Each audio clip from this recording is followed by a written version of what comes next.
साठी जर इतकं टोकाचा लढते तर मग आपण का कमी पडायचं. पुरं राज्यच एक झालं.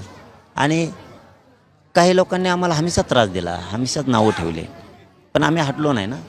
तुम्ही नुसते मीडियात बोललात, मराठ्यांची बदनामी केली, काही मराठ्याचीच असून काही तर मराठ्याचीच आहेत बदनामी केली. तुम्ही जे नाही ते खोटं बोलायचं आणि बळच अंगावरती आरोप लावायचे. तरी आम्ही कुठं हटलो नाही. तुम्ही फक्त बोललात, आम्ही थोडं थोडं कोणाने दिलं. तुम्ही थोडं दिलं नाही, कसंच दिलं नाही, सरसकट पण नाही दिलं. आम्ही सरसकटलाच चिटकलो होतो आता जवळपास. त्यामुळे माझ्या मराठा समाजाला माहिती आहे, बोलणाऱ्यांपेक्षा आपलं पोरगं जीव तोडून आपल्यासाठी करतं आहे ना, त्याचा आत्मा, मी माझा आत्मा समाजाच्या लेकरं मोठं करण्यासाठी तरपडतो. माझा समाजाने ओळखून घेतलं. थोडं थोडं व्हायला देतो. यांनी पाहिले, हे बोलणाऱ्यांनी थोडं नाही दिलं आणि सरसकट बी नाही दिलं. त्याच्यामुळं माझ्यावर माझ्या समाजाचा लय विश्वास आहे आणि मी त्यांचा विश्वास ढळूच दिला नाही. थोडासुद्धा विश्वासघातच नाही होऊ दिला. त्यांच्यासाठी जीवापणाला लावायचं, लढायचं. शेवटी अखेर यश मिळालंच.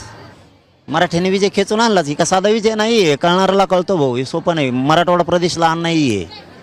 एवढ्या मोठ्या प्रदेशातला मराठा आज आरक्षणात जाणं म्हणजे ही लय मोठी जीत आहे मराठ्यांची. मराठ्यांचा स्वाभिमान हुकला असतं ना, थोडं पुरा दुखला असता आणि मराठ्यांना खालीमाना घालून जागावं लागलं असतं.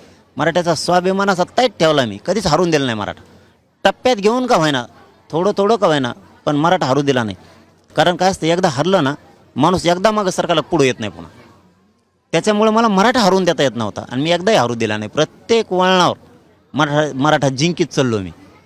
त्याच्यामुळे मराठ्यात असे बळ चढत गेला, आनंद चढत गेला आणि त्यांच्यात इतका उत्साह ठासून भरला. आणि थोडं थोडं व्हायना, पण आपण जिंकतोय ना, म्हणजे हरत तर नाहीत ना, अपेस तर नाहीत ना, आपण अपेक्षित तर नाहीत ना. हे समाजाच्या निदर्शनास आल्यामुळं समाज प्रत्येक टप्प्यावर लढतोय, प्रत्येक टप्प्यावर लढतोय. आणि आता टप्पा झाला, 96% मराठी आरक्षणात गेले. अंतरवालीकरांनी ज्या पद्धतीने आज स्वागत केलं त्याच्याबद्दल काय सांगा. ते काय, मी त्यांना नको म्हणलो होतो, ते स्वागत नको, काय नको. कारण डॉक्टरांनी पण सांगितलं होतं ना, तिला आता तुम्ही आरामच करा, आता आरक्षण मिळालं आहे ना. आणि मराठा समाजाला सांगणं माझं, बाबा आता आरक्षण मिळालं, मला जर महिन्यात आराम करू द्या आता. मी आहेच ना, तुम्ही काय टेन्शन घ्यायचं नाही. आता मराठा गेला, कोणाला काय बोंबलायचं बोंबलू द्या, पेपरला बोंबलू द्या, कशात बोंबलू द्या. पण शेवटी ते आता इथं आल्यावर बघितलं स्वागताचं, ते जी शिप्यानेच बोलायला आणले.